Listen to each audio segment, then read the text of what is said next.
akan melanjutkan pertanyaan atau soal dari nomor 15, yaitu sebutkan dan jelaskan sebab-sebab berakhirnya akad melalui pasak dan infasak. Nah, yang pertama yang dimaksud dengan pemutusan pasak di sini yaitu melepaskan perikatan kontrak atau menghilangkan atau menghapuskan hukum kontrak secara total, seakan-akan kontrak tidak pernah terjadi gitu.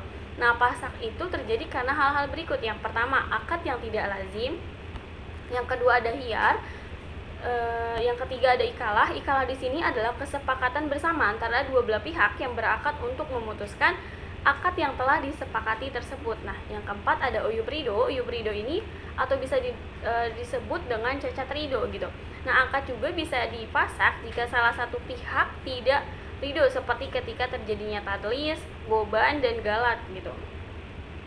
Yang kelima ada syarat dan sebab pasak. Sebuah kontrak boleh dilakukan pasak apabila terpenuhinya syarat-syarat tersebut. Yang pertama, kontrak yang akan dipasak harus bersifat mengikat kedua belah pihak. Nah, yang kedua ada pihak yang berkontrak melanggar atau tidak dapat memenuhi syarat yang ditetapkannya dalam kontrak tersebut gitu. Yang ketiga ada dalam kontrak tidak terpenuhi unsur kerelaan. Nah, selanjutnya berakhirnya akad dengan infasak. Infasak di sini yakni putus dengan sendirinya, dinyatakan putus demi hukum gitu. Nah, sebuah kontrak dinyatakan putus apabila isi kontrak tidak mungkin dapat dilaksanakan gitu, atau disebut dengan istihalah al-tanfiz. Nah, disebutkannya apad samawiyah.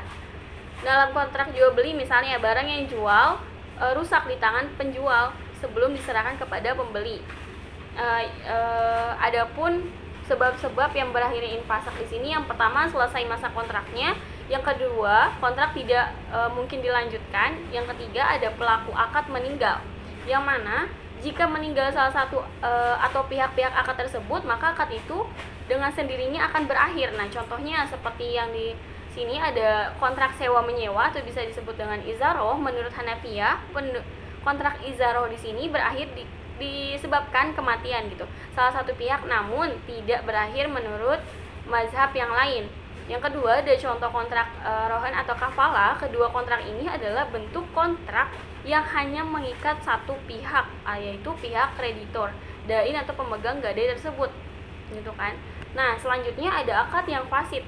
Akad yang fasid di sini itu bisa dipasak oleh kedua pihak atau oleh pengadilan untuk menghindari fasid dalam akad gitu.